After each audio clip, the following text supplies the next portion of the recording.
6 hours, and then we'll be busy Tuesday and Wednesday running the same course. So I'll try to get my videos in between. So last night I made a video about liability insurance and how you should check with your employer to see if they have the proper liability coverage, because if not, you could be legally responsible. You won't have an attorney if you get into a justified use of force encounter, in particular, a shooting incident. I want to give a special shout out to Mike from the Professional Security Journal.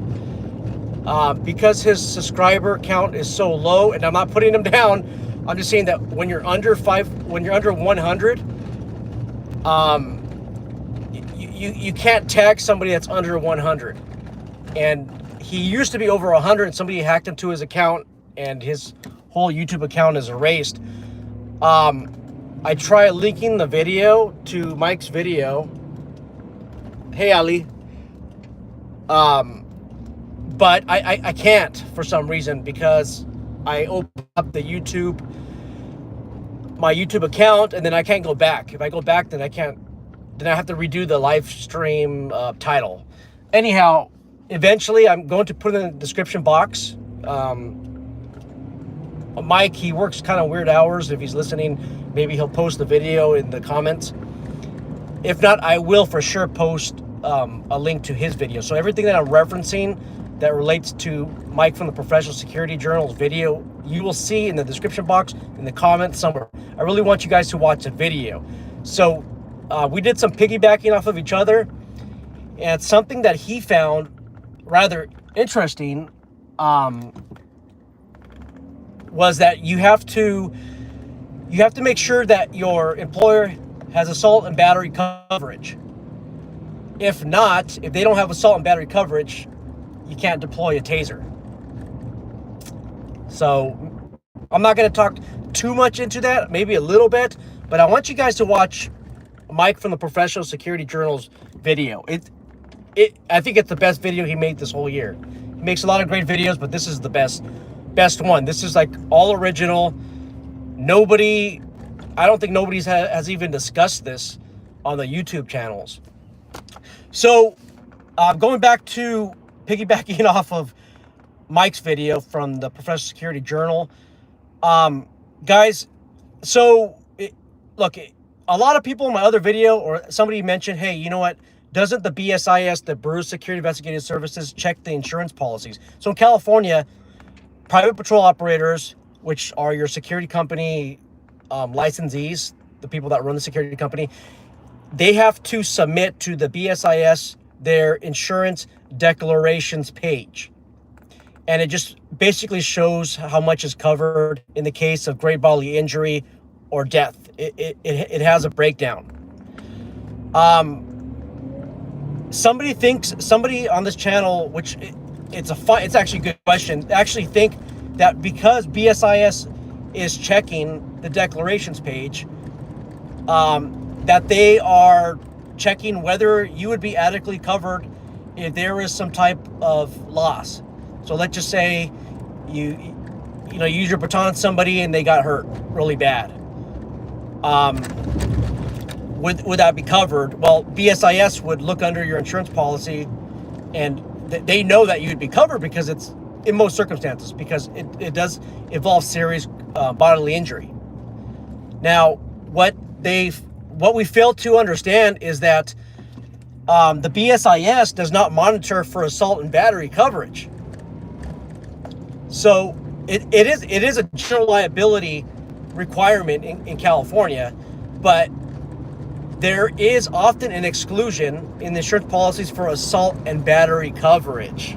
A lot of people don't know that.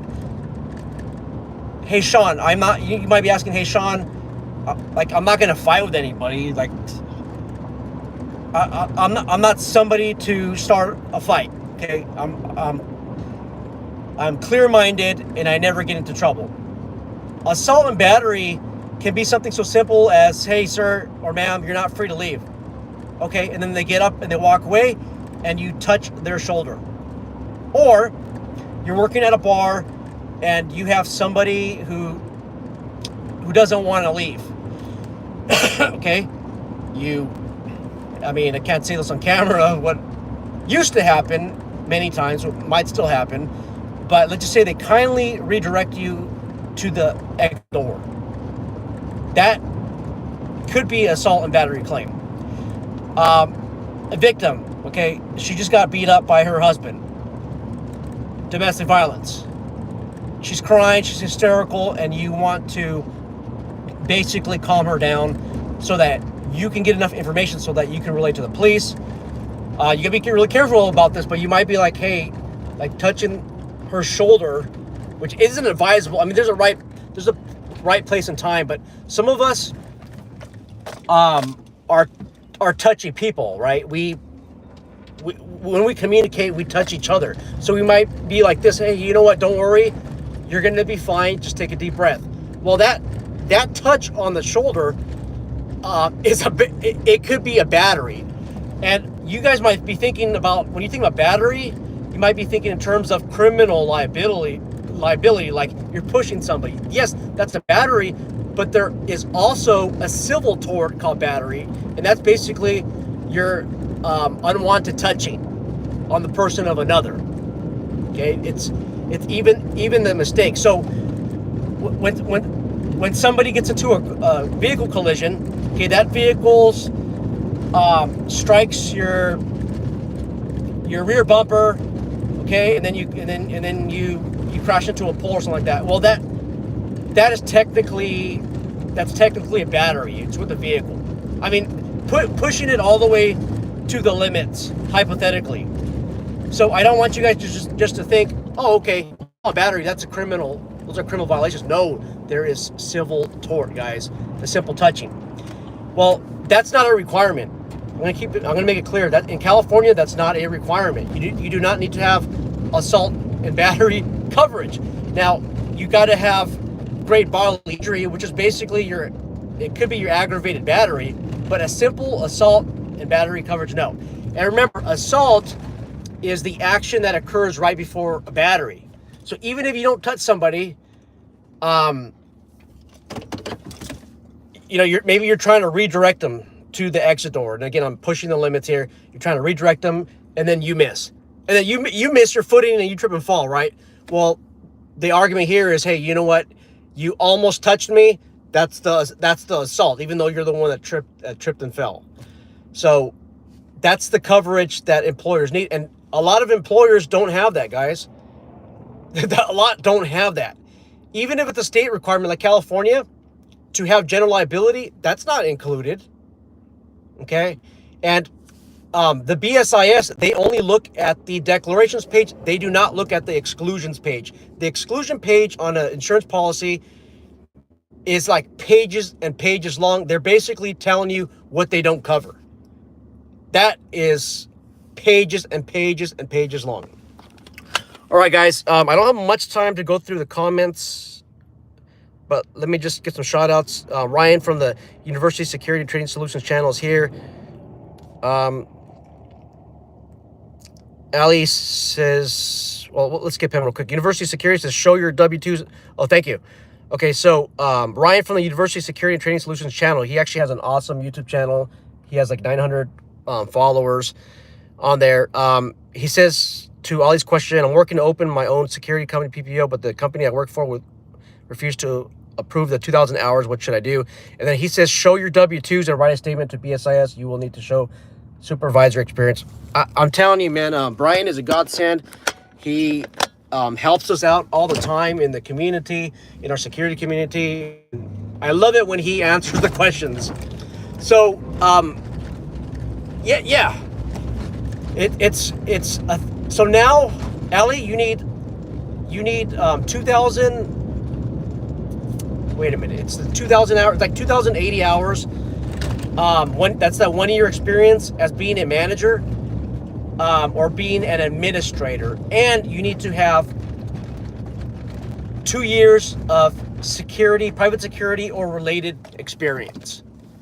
So that's 2 years of private security or related experience, and you need 1 year experience as being a manager or administrator And, okay, there's an additional requirement, and that experience has to be under a current and licensed private patrol operator. They changed the requirements. Initially, it was said January 1st of 2025. They played their games, and it is the law right now. On the application, on the PPO application, it says that you only need 2,000 hours or 2,080 hours, whatever one of your experience is. I'm on the road, guys. Sorry. They changed it around. I know somebody who submitted an application. They fell under the pre-AB 1244 rules. And they got a notice of deficiency. They emailed BSIS and said, hey, your application says 1 year experience. And they said, sorry, we haven't updated the application. Sorry about that. So then I asked him to ask BSIS for a refund, right? Of like $500 and something of hard-earned work money. And you know what BSIS is? Hey, nope, there's no refunds. So then he says, I want to file an appeal. He says, you can't. We're denying, this is a denial of your license. Denial of your license. And it's basically a default letter that you're receiving. You have no right to an appeal. So he has no right to his money back and no right to appeal because it's a deficiency. Guys, BSIS stole this guy's money.